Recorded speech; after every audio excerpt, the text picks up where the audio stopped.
నమస్కారం. ఫోకస్ అనంత న్యూస్ కి స్వాగతం. హెడ్లైన్ చూద్దాం.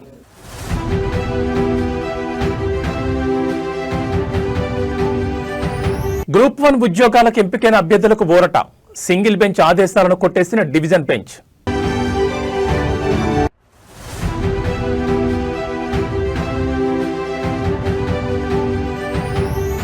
ఛత్తీస్గఢ్లో ఎన్కౌంటర్, మావోయిస్ట్ అగ్రనేత మృతి.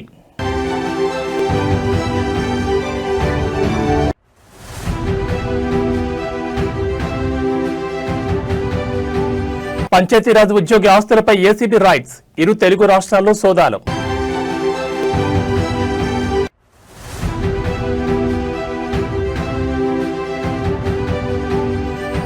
బీఆర్ఎస్ మాజీ ఎమ్మెల్యే జీవన్ రెడ్డిపై కేసు నమోదు. సిపి సజ్జనార్పై అనుచిత వ్యాఖ్యలు చేశారంటూ ఆరోపణలు.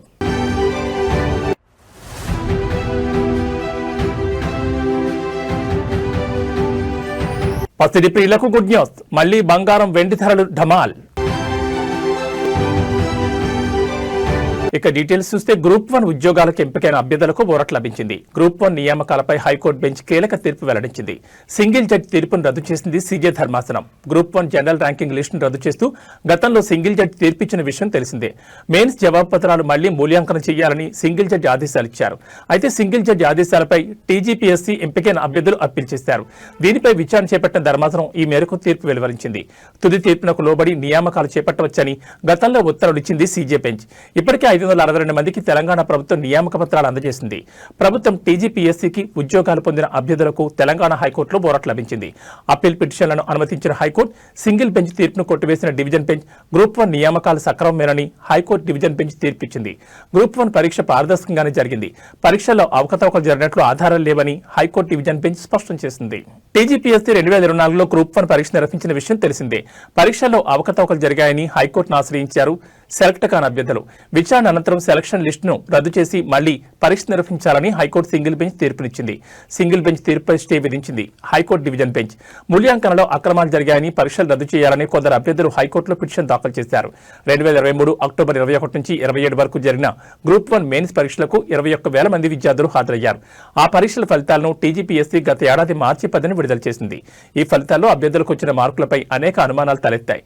పరీక్షల్లో జెల్ పెన్నులు వాడడం, కోటి మహిళా కాలేజీలో పరీక్ష రాసిన అభ్యర్థులు ఎక్కువ మంది సెలెక్ట్ కావడం, తెలుగు మీడియం అభ్యర్థులు తక్కువగా ఎంపిక కావడం, కేవలం 2 సెంటర్ల నుంచే టాపర్లు ఉండడం తదితర అంశాలపై పలువురు అభ్యర్థులు కోర్టును ఆశ్రయించారు. పరీక్షలు రద్దు చేయొద్దని కోర్టులో పిటిషన్ వేసిన ఉద్యోగాలకు ఎంపికైన అభ్యర్థులు ఇప్పటికే ఇరువురి పిటిషన్లపై వాదనలు విన్న న్యాయస్థానం ఈ రోజు తీర్పును వెల్లడించింది.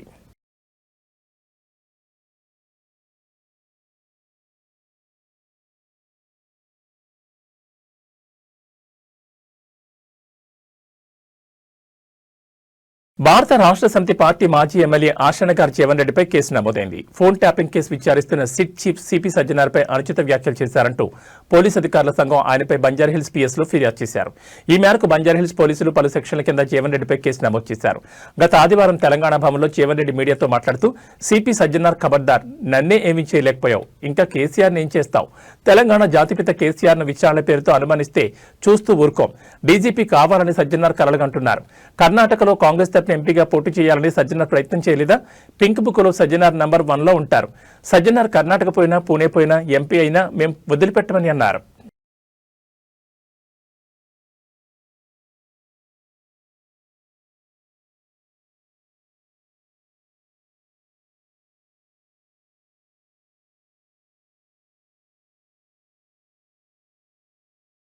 ఆదాయానికి మించిన ఆస్తులు కలిగి ఉన్నారనే ఆరోపణలతో విశాఖలో పంచాయతీరాజ్ డిపార్ట్మెంట్కు చెందిన విశ్రాంత ఉద్యోగి కె శ్రీనివాసరావు నివాసాల్లో ఏసీబీ అధికారులు గురువారం విస్తృత సోదాలు నిర్వహిస్తున్నారు. ఈ సోదాలు విశాఖపట్నం, విజయనగరం, పార్వతీపురం, మన్యం జిల్లా ప్రాంతాలతో పాటు హైదరాబాద్లోని శేర్లింగంపల్లి ప్రాంతంలో ఒకేసారి కొనసాగుతున్నాయి. ముందస్తు సమాచారం ఆధారంగా ఏసీబీ అధికారులు ఈ రోజు ఉదయం నుంచి ఒకేసారి పలు ప్రాంతాల్లో సోదాలు నిర్వహిస్తున్నారు. విశాఖపట్నం, మధురవాడ, విజయనగరం, పార్వతీపురం, మన్యం జిల్లా సహా హైదరాబాద్ శివార్లోని శేర్లింగంపల్లి ప్రాంతాల్లో శ్రీనివాసరావుకు చెందిన ఇళ్లు, బంధువుల నివాసాలు, అనుబంధ ఆస్తులపై సోదాలు కొనసాగుతున్నట్లు సమాచారం. పంచాయతీరాజ్ శాఖలో పనిచేసిన సమయంలో శ్రీనివాసరావు ఆదాయానికి మించి భారీగా ఆస్తులు కూడబెట్టినట్లు ఏసీబీకి ఫిర్యాదులు అందినట్టు తెలుస్తోంది. ఈ నేపథ్యంలోనే ఆయనపై కేసు నమోదు చేసి సోదాలు చేపట్టినట్లు అధికారులు తెలిపారు. ప్రాథమికంగా స్థిరాస్తులు, బ్యాంక్ డిపాజిట్లు, బంగారం, నగదు, విలువైన పత్రాలు వంటి అంశాలపై అధికారులు తనిఖీలు నిర్వహిస్తున్నారు. శ్రీనివాసరావుకు హైదరాబాద్లోని శేర్లింగంపల్లి ప్రాంతంలోనూ నివాస భవనం ఉన్నట్టు ఏసీబీ అధికారులు గుర్తించారు. ఈ మేరకు సోదాలు నిర్వహించిన అధికారులు బ్యాంకు లావాదేవీలు, పెట్టుబడుల వివరాలు సేకరిస్తున్నారు. సోదాలు పూర్తయిన తర్వాత ఆయన ఆస్తి వివరాలపై అధికారిక ప్రకటన విడుదల చేయడం సహా తదుపరి చర్యలు చేపట్టే అవకాశం ఉంది. ఏసీపీ సోదాలతో విశాఖ, మధురవాడ ప్రాంతాల్లో స్థానికంగా ఉత్కంఠ నెలకొంది. పంచాయతీరాజ్ శాఖకు చెందిన విశ్రాంతి ఉద్యోగిపై ఇంత పెద్ద స్థాయిలో సోదాలు జరగడంపై చర్చనీయాంశంగా మారింది.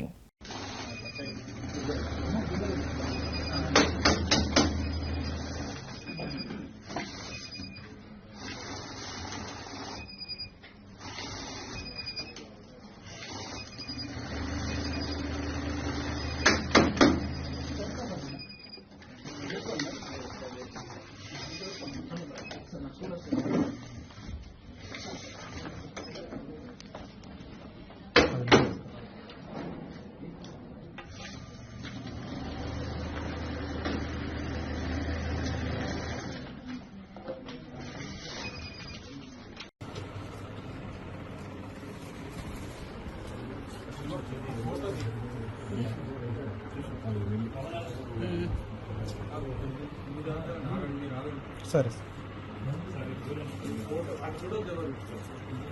పల్నాడు రాజకీయాల్లో సంచలనం సృష్టించిన గొండ్లపాడు జంట హత్యల కేసులో కీలక పరిణామం చోటు చేసుకుంది. మాజీ ఎమ్మెల్యే పిన్నెల్లి రామకృష్ణారెడ్డి, ఆయన సోదరుడు వెంకటరామరెడ్డిలకు కష్టాలు మరిన్ని పెరుగుతున్నాయి. ఈ జంట హత్యల కేసులో పిన్నెల్లి సోదరులను విచారించేందుకు కోర్టు మరోసారి అనుమతి ఇచ్చింది. గొండ్లపాడు హత్య కేసు విచారణలో పోలీసులు దూకుడు పెంచుతున్నారు. ఇప్పటికే 2 సార్లు విచారించినప్పటికీ మరిన్ని కీలక వివరాలు రాబట్టాల్సి ఉందని పోలీసులు కోర్టును ఆశ్రయించారు. దీనిపై స్పందించిన మాచర్ల కోర్టు 3వసారి పోలీసు విచారణకు గ్రీన్ సిగ్నల్ ఇచ్చింది. అయితే భద్రతా కారణాల దృష్ట్యా ఈ విచారణ అంతా నెల్లూరు జిల్లా జైల్లోనే జరగనుంది. జైల్లోనే ప్రత్యేకంగా ఏర్పాటు చేసిన గదిలో పోలీసులు పిన్నెల్లి సోదరులను ప్రశ్నిస్తారు. జంట హత్యల వెనుక మాస్టర్ మైండ్ ఎవరు, హత్య జరిగిన రోజు ఎవరెవరితో ఫోన్లో మాట్లాడారు అనే కోణంలో పోలీసులు డేటాను సిద్ధం చేసుకున్నారు. ఈ కేసులో ఇంకా పట్టుబడని మరికొందరు నిందితుల ఆచూకీ కోసం పిన్నెల్లి సోదరుల నుంచి సమాచారం సేకరించనున్నారు.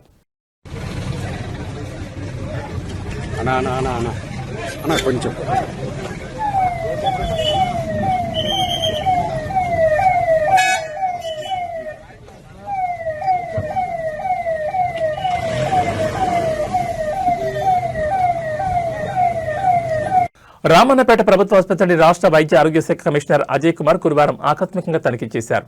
ఈ సందర్భంగా ఆసుపత్రిలోని వార్డులను కలిదిరిగి రోగులకు అందుతున్న వైద్య సేవలు అడిగి తెలుసుకున్నారు. అనధికారికంగా విధులకు గైర్హాజరైన 3 డాక్టర్లకు షోకాజ్ నోటీస్ జారీ చేసినట్టు తెలిపారు. ఆసుపత్రికి వచ్చే రోగులకు నాణ్యమైన వైద్య సేవలు అందించాలని, వైద్యులు సమయపాలన పాటించుకుంటే కఠినమైన చర్యలు తీసుకుంటామని తెలిపారు. వైద్యులు రోగులకు అందుబాటులో ఉండాలని ఆదేశించారు. ఇటీవల ఆసుపత్రిలో ప్రసవాల సంఖ్య తగ్గడంతో పాటు ప్రతి ఒక్క డెలివరీ నల్గొండ తదితర ప్రాంతాలకు రిఫర్ చేస్తున్నారని ఫిర్యాదు చేశారు. దీంతో ఆయన ఆసుపత్రిని ఆకస్మికంగా తనిఖీ చేసినట్లు వెల్లడించారు. సాధారణ ప్రసవాలు జరిగే విధంగా వైద్యులు కృషి చేయాలని సూచించారు. ఆయన వెంట డీసీహెచ్ఎస్ చిన్ననాయక్, మాధవాచారి, దేవేందర్, నవీన్ సింగ్, స్వాతిబాయ్, ఉదయ్, సుమంగళి, హెడ్ నర్సులు సువర్ణ, సోలి, జ్యోతి, నర్సింగ్ సిబ్బంది బొడ్డు శ్రీకాంత్, మేకల శ్రీరాములు తదితరులు పాల్గొన్నారు.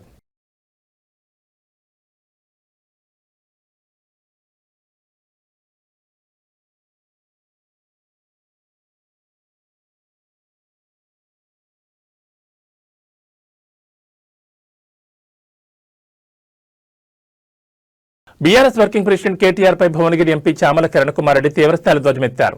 కేటీఆర్ ఎక్స్ వేదికగా చిల్లర మాటలు మాట్లాడుతున్నారని, బూతులకు కేర్ ఆఫ్ అడ్రస్ కేసీఆర్ కుటుంబమేనని విమర్శించారు. గూగుల్లో బూతుల నాయకుడు ఎవరని పిలిస్తే కేసీఆర్ పేరే వస్తుంది. కేటీఆర్ ఒక్కసారి యూట్యూబ్లో తన తండ్రి భాషను చూసుకోవాలని ఎద్దేవా చేశారు.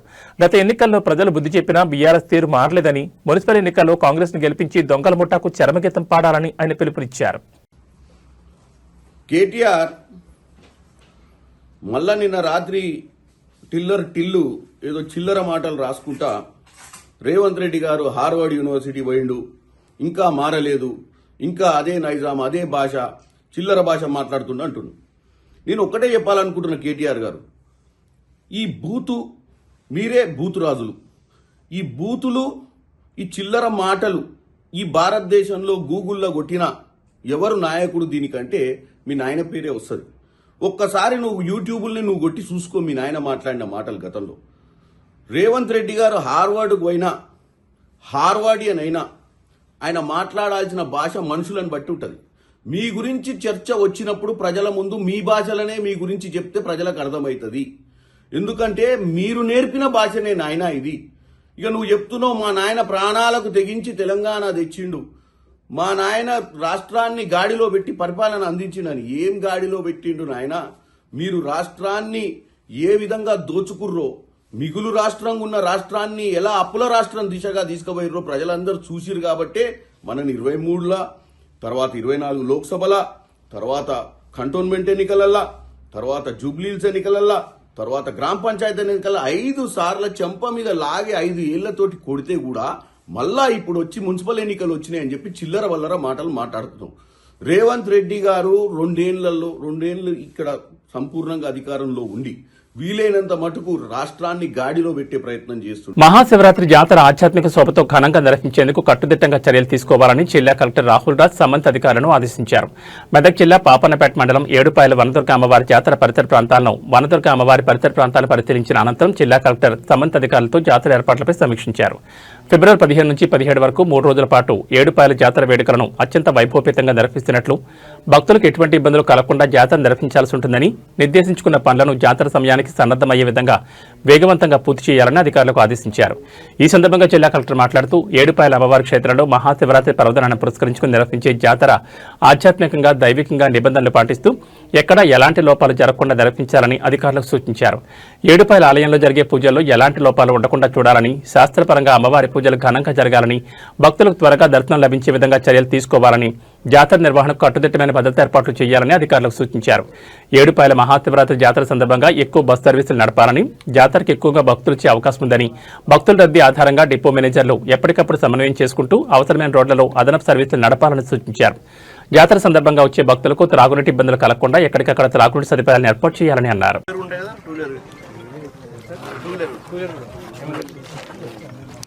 ఇక్కడ ఒక క్యాంపు పెట్టండి, టెంపుల్ దగ్గర పెట్టండి, ఇక్కడ police camp 5 people camp main camp ఏమో ఇక్కడ కౌంటర్లో లడ్డిస్తాం. ఇక్కడ ఈ క్యూ లైన్ ఈ క్యూ అక్కడ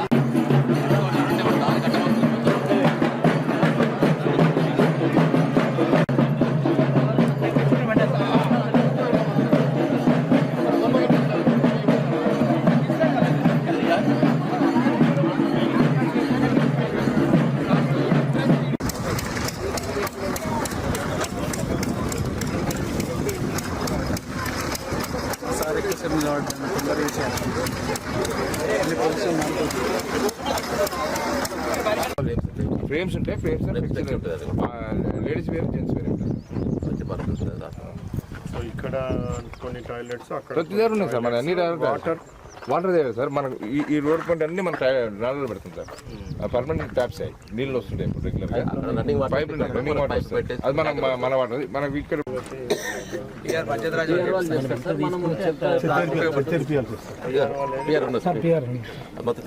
లాస్ట్ మీకే మొత్తం అది పెట్టేసేసి మొత్తం తీసేసేయండి టోటల్గా. ఈ బుషెస్ అక్కడ bushes, so police department marking ఇస్తారు, ఎంతవరకు ఉన్నదో అది మొత్తం అంతా కూడా క్లియర్ చేసేసారు.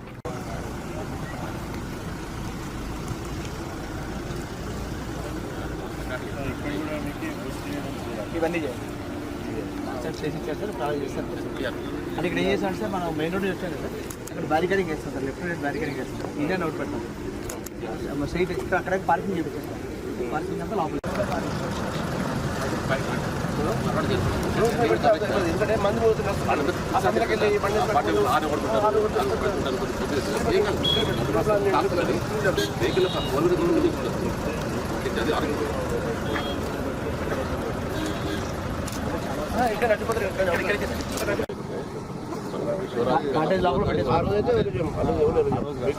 శివరాత్రి నాడు మధ్యాహ్నం నుంచి మనకు పంపించాలి.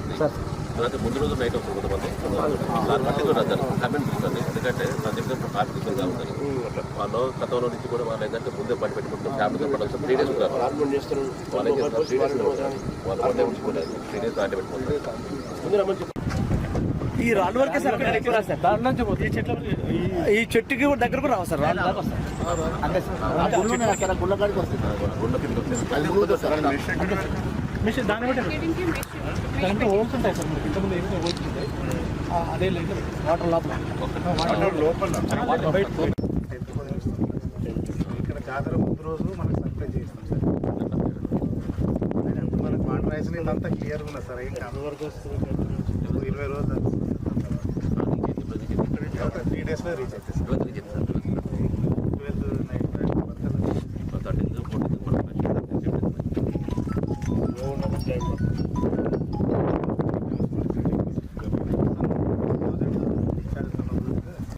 అది కొంత ఇబ్బంది అయింది. అంటే మనకు వాళ్ళు కనిపించడం కూడా కనిపిస్తుంది. అంటే బ్యారికేడింగ్ కూడా కొంచెం వీలైన మీరు అక్కడ ఇద్దరు ముగ్గురు ఎంతమంది పెడతారో అంతమంది పెట్టేసి అనౌన్స్మెంట్ లాగా చేస్తారు. సో ఇంకా మీ వాళ్ళు లోపలికి పోయినట్టే వాళ్ళకు కూడా ఇది ఉండాలి. ఇరిగేషన్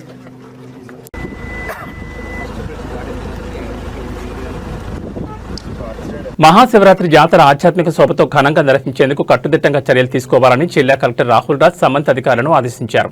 మెదక్ జిల్లా పాపన్నపేట మండలం ఏడుపాయల వనదుర్గ అమ్మవారి జాతర పరిసర ప్రాంతాలను వనదుర్గ అమ్మవారి పరిసర ప్రాంతాలు పరిశీలించిన అనంతరం జిల్లా కలెక్టర్ సంబంధిత అధికారులతో జాతర ఏర్పాట్లపై సమీక్షించారు. ఫిబ్రవరి 15 నుంచి 17 వరకు 3 రోజుల పాటు ఏడుపాయల జాతర వేడుకలను అత్యంత వైభవపేతంగా నిర్వహిస్తున్నట్లు, భక్తులకు ఎటువంటి ఇబ్బందులు కలగకుండా జాతర నిర్వహించాల్సి ఉంటుందని, నిర్దేశించుకున్న పనులను జాతర సమయానికి సన్నద్దమయ్యే విధంగా వేగవంతంగా పూర్తి చేయాలని అధికారులకు ఆదేశించారు. ఈ సందర్భంగా జిల్లా కలెక్టర్ మాట్లాడుతూ ఏడుపాయల అమ్మవారి క్షేత్రంలో మహాశివరాత్రి పర్వదినాన్ని పురస్కరించుకుని నిర్వహించే జాతర ఆధ్యాత్మికంగా దైవికంగా నిబంధనలు పాటిస్తూ ఎక్కడా ఎలాంటి లోపాలు జరగకుండా నిర్వహించాలని అధికారులకు సూచించారు. ఏడుపాయల ఆలయంలో జరిగే పూజల్లో ఎలాంటి లోపాలు ఉండకుండా చూడాలని, శాస్త్రపరంగా అమ్మవారి పూజలు ఘనంగా జరగాలని, భక్తులకు త్వరగా దర్శనం లభించే విధంగా చర్యలు తీసుకోవాలని, జాతర నిర్వహణకు కట్టుదిట్టమైన భద్రతా ఏర్పాట్లు చేయాలని అధికారులకు సూచించారు. ఏడుపాయల మహాశివరాత్రి జాతర సందర్భంగా ఎక్కువ బస్ సర్వీసులు నడపాలని, జాతరకు ఎక్కువగా భక్తులు వచ్చే అవకాశం ఉందని, భక్తుల రద్దీ ఆధారంగా డిపో మేనేజర్లు ఎప్పటికప్పుడు సమన్వయం చేసుకుంటూ అవసరమైన రోడ్లలో అదనపు సర్వీసులు నడపాలని సూచించారు. జాతర సందర్భంగా వచ్చే భక్తులకు త్రాగునీటి ఇబ్బందులు కలగకుండా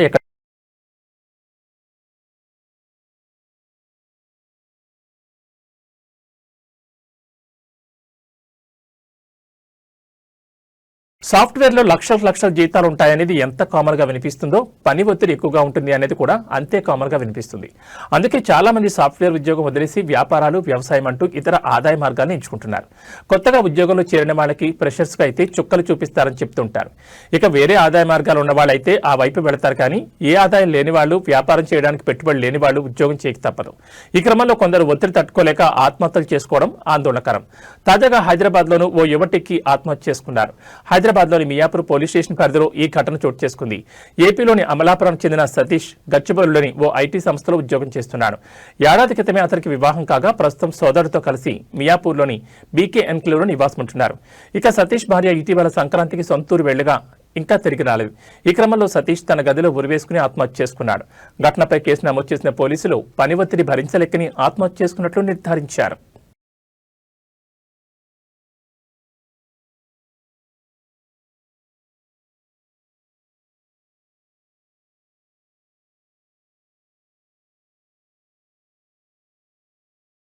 రాజమండ్రి ప్రాంతంలో గత 5 రోజులుగా పెద్ద పులి సంచారం ప్రజలను భయభ్రాంతులు గురిచేస్తోంది. అటవీ అధికారులు పులిని పట్టుకునేందుకు ప్రయత్నాలు చేస్తున్నా అది రోజుకో గ్రామానికి మకాం మార్చుకుంటూ అటవీ అధికారులకు సవాల్ విసురుతోంది. రాజమండ్రి రూరల్, రాజానగరం నియోజకవర్గాల్లో స్వేచ్ఛగా తిరుగుతూ ప్రజలను భయభ్రాంతులు గురిచేస్తోంది. పులి జాడ కోసం అటవీ అధికారులు విశ్వ ప్రయత్నాలు చేస్తుండగా బుధవారం రాత్రికి రాజమండ్రి రూరల్ శాటిలైట్ సిటీ పరిధిలోని అంకాలమ్మ తల్లి కొండ పక్కన జీడి మామిడి తోటలో పులి సేద తీరుతున్నట్లు గుర్తించారు. ఎలాగైనా పులికి మత్తు ఇంజెక్షన్ ఇచ్చి బంధించి దాన్ని సహజ ఆవాసాన్ని తరలిస్తామని అధికారులు స్పష్టం చేస్తున్నారు. పెద్ద పులిని పట్టుకునేందుకు అన్ని ఏర్పాట్లు పూర్తయినట్లు అటవీశాఖ వెల్లడించింది. ఈ operation state principal chief conservator of forest PV Chalapathirao, CPCF BNN Murthy, DFO Prabhakarrao, FRO S Davidaraju Naidu, NTC అధికారి రాజశేఖర్, మత్తు వైద్యులు డాక్టర్ ఫణీంద్ర నిరంతరం పర్యవేక్షిస్తున్నారు. పెద్దపులి సంచరిస్తున్న గ్రామాల్లో పర్యటించిన state principal chief conservator of forest PV Chalapathi Rao మాట్లాడుతూ పులి గురించి ఎవరూ భయపడాల్సిన అవసరం లేదని, అయితే రాత్రి సమయాల్లో ఇళ్ల నుంచి బయటకు రావద్దని సూచించారు. పులిని పట్టుకునేందుకు 12 బృందాలు సిద్ధంగా ఉన్నాయని తెలిపారు. పులి రోజుకు 15 నుంచి 20 కిలోమీటర్లు ప్రయాణిస్తోందని తెలిపారు. జీడితో సేదతీరుతున్న పులికి మత్తు ఇంజెక్షన్ ఇచ్చి పట్టుకునే ప్రయత్నం చేస్తామని తెలిపారు.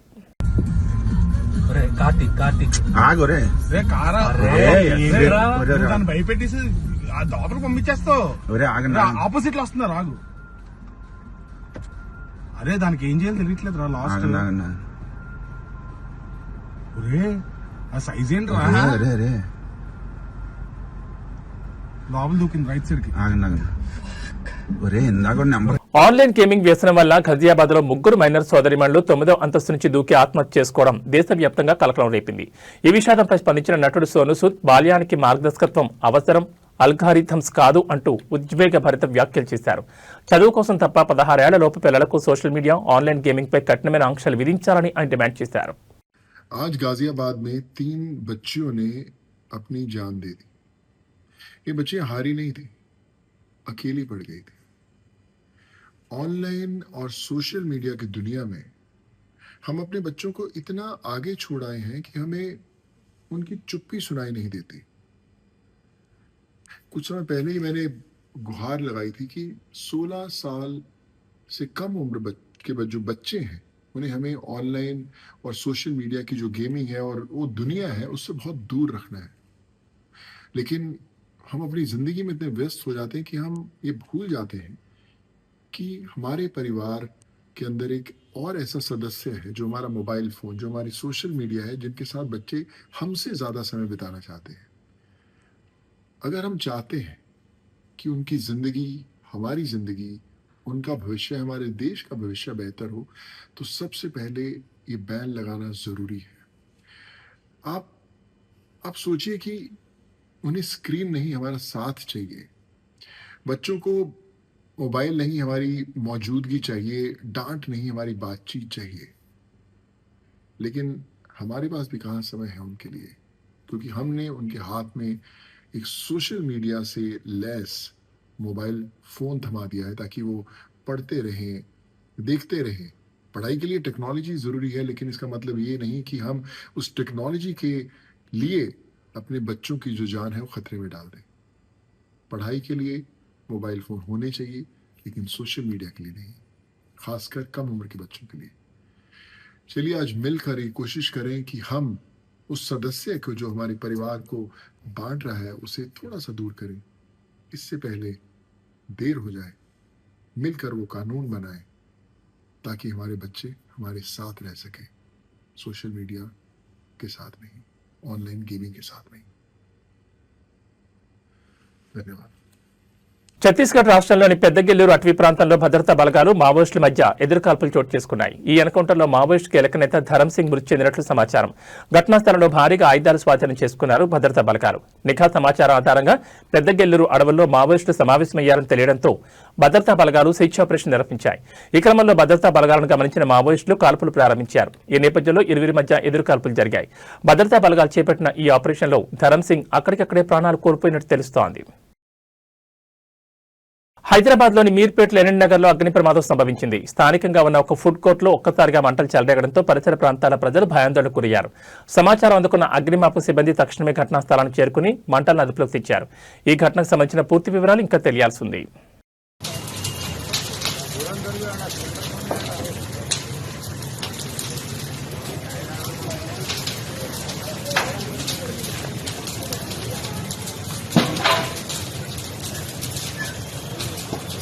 పెళ్లిళ్ల సీజన్ సమీపిస్తున్న వేళ పేద మధ్యతరగతి కుటుంబాలకు బంగారం, వెండి ధరలు అమాంతం దిగివస్తున్నాయి. హైదరాబాద్ బులియన్ మార్కెట్లో నేడు 24 క్యారెట్ల స్వచ్ఛమైన బంగారం 10 గ్రాములపై ఏకంగా 5,020 రూపాయలు తగ్గి ప్రస్తుతం 1,54,420 రూపాయల వద్ద కొనసాగుతోంది. అదేవిధంగా ఆభరణాల తయారీలో వాడి 22 క్యారెట్ల బంగారం ధర 10 గ్రాములపై 4,600 మేర పడిపోయింది. దీంతో నేటి ధర 1,41,550కు చేరింది. అదేవిధంగా బంగారంతో పాటు వెండి ధర కూడా నేలచూపులు చూసింది. కేవలం ఒక్కరోజు వ్యవధిలోనే వెండి ధర భారీగా పతనమైంది. నిన్నటి ధరతో పోలిస్తే ఏకంగా 20,000 తగ్గి ప్రస్తుతం 3 లక్షల వద్దకు చేరుకుంది. అయితే గత 5 రోజులుగా వరుసగా తగ్గుతూ వచ్చిన ధరలు నిన్నటి రోజున స్వల్పంగా పెరిగిన విషయం తెలిసిందే. అయితే ఆ సంతోషం ఎంతోసేపు నిలవలేదు. అంతర్జాతీయ మార్కెట్లో చోటు చేసుకున్న పరిణామాలు, డాలర్ విలువలో మార్పుల కారణంగా ఒక్క రోజులోనే ధరలు మళ్లీ భారీగా పతనమయ్యాయి. ఈ తగ్గుదల ఇలాగే కొనసాగుతుందా లేదా మళ్లీ పుంజుకుంటుందా అనేది మార్కెట్ నిపుణుల విశ్లేషణపై ఆధారపడి ఉంటుంది.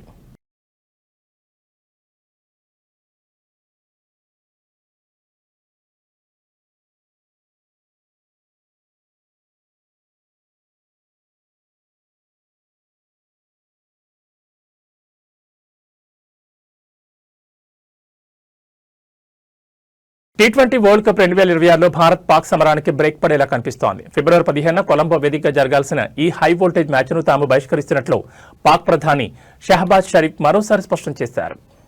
T20 వరల్డ్ కప్ जो है उस हवाले से हमने बड़ा वाज़ेह स्टैंड लिया है कि हम हिंदुस्तान के ख़िलाफ़ जो मैच है वो हम नहीं खेलेंगे, क्योंकि पाकिस्तान ने कहा कि ये खेल का मैदान है, ये सियासत नहीं है। खेल के मैदान में सियासत बिल्कुल नहीं होनी चाहिए। हमने एक बड़ा सोच समझ के हमने स्टैंड लिया है और इस हवाले से हमें बांग्लादेश के साथ पूरी तरह खड़े होना चाहिए इंशाअल्लाह। ఇక బులెటిన్ ముగించే ముందు హెడ్లైన్స్ మరోసారి.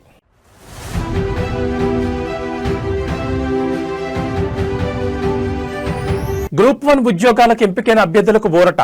సింగిల్ బెంచ్ ఆదేశాలను కొట్టేసిన డివిజన్ బెంచ్.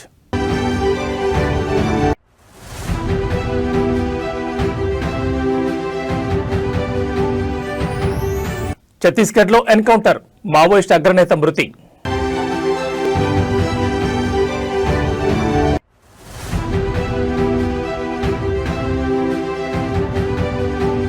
పంచాయతీరాజ్ ఉద్యోగి ఆస్తులపై ఏసీబీ రైడ్స్, ఇరు తెలుగు రాష్ట్రాల్లో సోదాలు.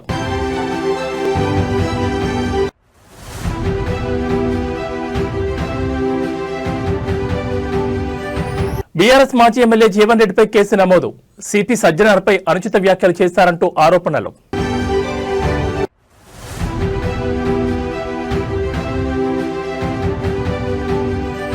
పసిడి ప్రియులకు గుడ్ న్యూస్, మళ్లీ బంగారం వెండి ధరలు ఢమాల్. ఇవి బులెటిన్ విశేషాలు. నమస్కారం.